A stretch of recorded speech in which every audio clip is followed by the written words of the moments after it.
Bonjour, bienvenue aux entrevues du Portail Zen. Mon nom est Suzy Marthe. Aujourd'hui, j'ai le plaisir de revoir pour la deuxième fois Joël Monzé, qui est docteur en neurosciences et psychothérapeute. Joël a écrit son troisième livre aux éditions Le Dauphin Blanc. C'est bien le troisième? C'est le quatrième au Dauphin Blanc. C'est le cinquième, en fait, au Dauphin Blanc. Cinquième? Il y en a un qui est chez Card, mais CRD et Dauphin Blanc, c'est quand même la même maison. Donc, c'est le cinquième pour le Dauphin Blanc.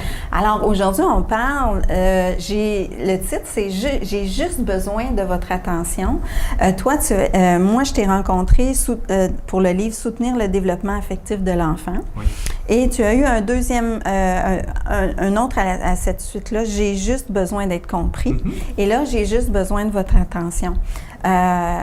C'est quoi la différence entre « j'ai juste besoin d'être compris » puis « j'ai juste besoin de votre attention ». C'est comme une suite à ce livre-là? En fait, les deux livres peuvent se lire dans l'ordre que la personne souhaite le lire. Dans le sens que c'est pas comme un roman avec un premier film, deuxième film, troisième film ou une série linéaire. Mais en même temps, c'est une série de livres que je suis en train d'écrire pour aider le parent, aider l'enseignant, aider le psy ou le médecin à mieux comprendre ce que vit l'enfant pour que la direction qu'on va donner à notre intervention, qu'elle soit éducative ou thérapeutique, soit collée aux besoins de l'enfant. Souvent, ce que je constate, c'est que l'adulte est dans une situation où il ne comprend pas ce qui se passe, il a déjà la difficulté à se comprendre lui-même, donc c'est pas évident de comprendre l'autre. Dans un couple, on a suffisamment de disputes pour qu'ils démontrent qu'on a parfois de la misère à se comprendre. Et on est deux adultes qui se sont choisis de vivre ensemble. Donc, quand nos enfants, on a beau avoir l'amour inconditionnel, ils réagissent avec un cerveau qui est en développement. Il y a des comportements qui sont tout à fait normaux à 4 ans, 5 ans, 6 ans, qu'on a malheureusement pathologisés, dans le sens que qu'on le veuille ou qu'on ne le veuille pas, les compagnies pharmaceutiques, elles veulent faire de l'argent. Donc, la vieillesse est devenue une maladie et de plus en plus, l'enfance est une maladie. Et il y a toute une série de comportements qui sont normaux chez l'enfant, qu'on étiquette comme étant anormal. Et c'est ça que le parent, l'enseignant, le psy, même le médecin qui fait sa pratique à tous les jours, a perdu de vue cette normalité de comportement chez l'enfant. Alors, dans le « j'ai besoin d'être compris », c'est que il y a l'enfant, il a un langage. Son langage, c'est son comportement. Donc, si on peut arriver à décoder le comportement de l'enfant, on va comprendre c'est quoi son message et on va pouvoir répondre en fonction du cas dans lequel on est. Juste si je suis professeur, je ne ferai pas n'importe quoi dans ma classe. Et si je suis parent, je n'ai pas à céder à des caprices, mais au moins que j'entende le message de l'enfant. Je trouve que on est loin de la tape en arrière de la tête. Parce que nous, moi, de ma génération, c'était la tape en arrière de la tête, puis tu parles pas, puis tu sais, on est vraiment loin de ça, puis je trouve que c'est tellement rafraîchissant de pouvoir donner des outils aux parents, puis aux enseignants aussi à ce niveau-là. C'est ça, puis dans J'ai besoin de votre attention, on va parler de l'anxiété des enfants. L'anxiété des enfants, c'est pas la même chose que, en tout cas, elle ne se gère pas de la même manière et ne se vit pas de la même manière que comme nous, notre anxiété d'adulte. Premièrement, le stress et l'anxiété, ça fait partie de la vie. C'est comme la vitesse à vélo. Puis ils n'ont pas le même... Moi, ce que j'ai compris dans ton livre, c'est que le cerveau, il n'est pas rendu... Il y a une maturité, puis ça peut même aller jusqu'à 40 ans, la maturité complète du cerveau d'un humain, j'en revenais pas. Et encore, l'anxiété telle que la vit l'enfant, on va la revivre dans un film d'épouvante, on va la revivre dans un film d'action. Quand on a peur et qu'il y a un monstre qui pourrait manger des héros, on sait très bien que c'est un film, mais pourtant on réagit. Notre émotion dans notre corps. Notre corps réagit, on bouge, on a besoin de manger, on a notre poil de la peau qui se hérisse, qu'on aime, on n'aime pas, d'accord? Mais on réagit à ce moment-là comme on réagissait quand on est des enfants. Les enfants, c'est cette forme d'anxiété-là qu'ils vont vivre. Ce qui va se passer demain, ce qui va se passer, ou ce qui s'est passé hier, c'est moins important pour l'enfant si l'enfant est en sécurité. Si l'enfant se sent en sécurité, si l'enfant peut s'ancrer dans un lien sécurisant avec l'adulte, les faits ne sont pas importants. Mais sans cette sécurisation, ils vont prendre n'importe quelle stratégie pour attirer notre attention. Donc leur message, c'est « j'ai juste besoin de votre attention ». Ah, je comprends. Et moi, j'ai beaucoup aimé, il y a une histoire, c'était la tasse la tasse et le volcan. Mhm. Est-ce que tu peux l'expliquer? Parce que j'ai trouvé que c'était une belle image pour expliquer que l'enfant, comment il réagit devant des situations de stress. En fait, l'idée du volcan, c'est que l'enfant, bien souvent, quand il est dans un milieu qui est très normatif, comme une école, il va retenir toute l'attention, toute l'attention, toute l'attention, toute l'attention. Et toute la journée, le volcan, il gronde, il gronde, il gronde, il gronde, il gronde. Mais comme il est quand même conscient que l'école n'est pas le lieu dans lequel il peut se relâcher, à ce moment-là, le volcan va être de plus en plus chaud. Et au moment où il va rentrer dans le bus, on a une transition, ou surtout le moment où il va rentrer à la maison, il risque de faire des crises. Il risque à ce moment-là... C'est ça, les crises. Hein. C'est ça. L'enfant a besoin de faire des crises. D'accord. Ça, c'est important de le dire. Si on ne comprend pas que l'enfant a besoin de faire des crises, ben, on risque de faire une mauvaise intervention, ou on va intervenir dans la crise, puis l'enfant, qu'est-ce qu'il va faire? Ben, il va se couper de plus en plus de lui, parce qu'il ne pourra plus jamais ressentir son émotivité. Exactement. Et il y a combien d'adultes qui sont en thérapie aujourd'hui parce qu'ils ne se sont pas écoutés quand ils étaient enfants? Si on peut travailler avec nos enfants pour éviter qu'ils se trompent trop, comme nous, toi et moi, on s'est potentiellement trompés quelquefois. Sûrement. Bon, juste un petit peu. Mais à ce moment-là, quand il fait une crise, c'est quoi le premier réflexe que devrait avoir le parent? La présence. Et la présence. Tu sais, Suzy, si tu es en pleurs, est-ce que c'est le moment de te faire la morale? Non. C'est le moment de t'écouter. C'est le moment d'être présent, c'est le moment de te regarder. C'est d'utiliser ma bienveillance, de te rassurer. Oui, parce que sinon, je vais avoir le sentiment qu'on ne m'écoute pas vraiment, qu'on s'en fout de ce que je sens, puis on va juste essayer de mettre un bouchon dessus, puis oublie-le, puis passe à d'autres choses. Et c'est ça que l'enfant a besoin dans la crise. Il a besoin de la qualité de présence de l'adulte, que ce soit un enseignant, un éducateur, un psy ou un parent. Il a besoin de cette présence-là. C'est cette présence-là qui va faire en sorte qu'il se sent en sécurité. S'il se sent en sécurité, il va avoir accès à ses émotions, à ses sentiments. Il va pouvoir se construire son monde intérieur. S'il n'a pas accès à ça, ben, la seule chose qui va exister, c'est son narcissisme. C'est-à-dire qu'il va se construire une image qui va fitter dans le décor. Mais en même temps, on est en train de créer un trouble de personnalité potentiel. Oui, puis là, on se réveille à 40-50 ans, puis on nous dit « Découvre-toi qui tu es vraiment. » Retrouve l'enfant qui est en toi. Oh, exactement. Pourquoi est-ce qu'on ne l'écoute pas, l'enfant? Pourquoi on ne l'a pas trouvé? Pourquoi on ne l'a pas été quand on était jeune, puis qu'on nous a demandé d'être adulte tout de suite? Puis là, c'est le contraire. Tu as raison, c'est vrai. Et l'objectif, c'est pas d'être laxiste avec nos enfants. Moi, je suis un papa qui est très exigeant. Oui, exactement. Ça aussi, c'est important de le dire. Et souvent, on confond la bienveillance avec le laxisme. On a eu peut-être la période d'étape derrière la tête. On est tombé dans l'extrême de l'autre côté, un hyper-laxisme qui a donné naissance à des enfants rois et aujourd'hui des parents rois. Exact. Parce que les enfants ont grandi. Oui. Mais pas tous, mais il y en a quelques-uns qui ont malheureusement développé ce genre de caractéristiques comportementales.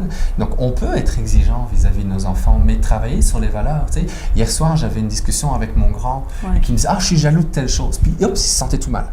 Non, c'est correct, tu as le droit d'être jaloux. Coupable, il se sentait coupable. Tu as le droit d'être jaloux. Mais regarde. Oui, ça veut juste dire que tu es appelé par quelque chose. Oui, ça passe par la jalousie, mais c'est parce que tu sens qu'il y a un message, qu'il y a quelque chose qui fait sens pour toi. Le tout, c'est de le décoder, ton message. Qu'est-ce qui fait sens pour toi dans ce qui a été fait, dans ce qui a été dit ou dans ce qui a été vécu? Puis ça ramène le jeune, ah ben c'est ça. Bon ben, qu'est-ce qu'on fait pour le construire aujourd'hui? Donc c'est de réutiliser les comportements qui sont parfois dérangeants pour nous les adultes ou pour les autres, d'essayer d'en comprendre le sens et d'accompagner le jeune pour qu'il développe. Si je ne fais pas ça, le jeune va rester avec la jalousie, le jeune il va rester avec sa fermeture d'esprit, le jeune il va rester avec l'impulsivité. Tu sais, par exemple, mon garçon de 6 ans, cet été, ce que j'ai travaillé beaucoup avec lui, c'est tu as envie de faire quelque chose, mais ce que je te demande, c'est de me le dire avant que tu ne le fasses. Donc, on avait des périodes dans la journée où il devait me dire « Je veux jouer avec mon camion. » OK, dis-le et fais-le. Je suis en train d'installer une période de prise de conscience de l'enfant dans ce que je veux faire pour que, à l'école, OK, je veux parler, mais je ne peux pas. OK, je le garde pour moi. Et à ce moment-là, le volcan, il chauffe moins. D'accord? Et puis, si je reviens avec la tasse dont tu me parlais tantôt, c'est que comme le cerveau, il mature jusqu'à au moins 40 à 45 ans pour toute la gestion de nos émotions, c'est comme si, quand on est un bébé, notre capacité de gérer les émotions, c'est pas plus gros qu'une tasse expresso. Ça devient une tasse, Au fur et à mesure que je grandis, ça devient un bol, ça devient une marmite, ça devient un aquarium, ça devient peut-être un jour une baignoire. D'accord? C'est certain qu'on peut mettre plus d'eau dans une baignoire que dans une tasse à expresso. Mais l'enfant qui est à l'école primaire ou même l'adolescent qui est au secondaire, qui a un bol à sa disposition, ben si c'est chargé, la peur que ça déborde, ça crée beaucoup d'anxiété. Et c'est ça qu'on ne comprend pas. L'enfant, quand il a peur que ça déborde, il est comme en train d'avoir peur, comme nous avons peur devant Jaws ou devant un film avec des monstres ou n'importe quoi. Parce que pour lui, c'est hyper angoissant. Et tu sais, si le matin, tu te verses un thé, OK? La tasse déborde. Quel est ton premier réflexe? Faire « Oh mon Dieu! » Moi, ce serait d'arrêter de verser. Tu vois? Ben oui, j'arrêterais. Oui, mais quand je te montre le premier réflexe, c'est pas ça que quand tu t'imagines ce que ça fait, c'est « Oh mon Dieu, j'ai fait une gaffe! » Ben oui. Aïe, aïe, aïe. L'enfant est compris souvent là-dedans. Si tu as une petite assiette en dessous de ta tasse, que ça déborde, quels sont tes premiers réflexes? Ben, je sais pas, d'aller chercher un linge pour essuyer. Tu vois, tu oublies encore d'arrêter de verser. Tu es déjà dans le mode de réparation. OK? Parce que probablement, bien souvent, probablement que toi, dans ton enfance ou dans ce que tu as vécu, il n'y a peut-être pas toujours une assiette en dessous de toi quand ça débordait. Mais nous, c'est notre rôle comme adultes d'être l'assiette en dessous de la tasse qui déborde pour l'enfant. Donc, tantôt, quand tu me demandais qu'est-ce qu'on fait dans un moment de crise, on doit être une assiette pour récolter ce qui déborde, pour que le degré d'angoisse tombe, pour que l'enfant ait accès à ce qu'il vit. Puis sentir que lui aussi, il y a une assiette en dessous de vous. Se sentir soutenu. C'est le rôle de deux conjoints quand il y a une belle harmonie entre eux. C'est le rôle éventuellement d'un psy qui accompagne son patient pour pouvoir aller travailler sur des émotions qui ont été mal vécues, qui doivent être, mieux canalisées pour vivre une vie plus saine et plus sereine. Mais les enfants, ils ont besoin de cette assiette-là. Mais si l'adulte, il oublie son rôle d'être l'assiette, à la rigueur, je dirais que la table derrière la tête était plus un contenant que le laxisme. Parce qu'au moins, c'est quelque chose qui saisissait. Et ça permettait... qu'il y avait quelque chose qui fonctionnait. Il y a quelque chose, exactement. Mais aujourd'hui, dans notre volonté parfois d'être l'ami de nos élèves, l'ami de nos enfants, on oublie notre rôle de parents, dans notre rôle d'être le soutenant. Et c'est là que ça amène autant de comportements problématiques comme on le voit dans nos maisons et dans nos écoles aujourd'hui. Donc, en ce moment, il y en a beaucoup de problèmes de comportement à cause de ça. Je crois que dans le livre, tu parles que depuis 100 ans, ça a beaucoup changé. C'est à quel niveau? Mais je te dirais qu'un exemple que j'aime beaucoup prendre avec les adolescents que j'accompagne, c'est que je leur fais remarquer que ma grand-mère, elle était professeure devant sa classe titulaire à 14 ans. C'était normal il y a 80 ans. Okay? Dans l'histoire du Québec, on a Émilie Bordelot avec les filles de Caleb. Exactement. D'accord? Elle avait 14 ans quand elle a commencé à enseigner. C'est pour ça qu'elle tombe en amour avec son élève. Sinon, il y aurait un écart trop grand. Au villa, il y a à quelques mois près, ils ont le même âge. Aujourd'hui, pour être professeur, il faut 24 ans. Parce que c'est un baccalauréat de 4 années au Québec. 10 ans ont été rajoutés dans la scolarité de nos jeunes.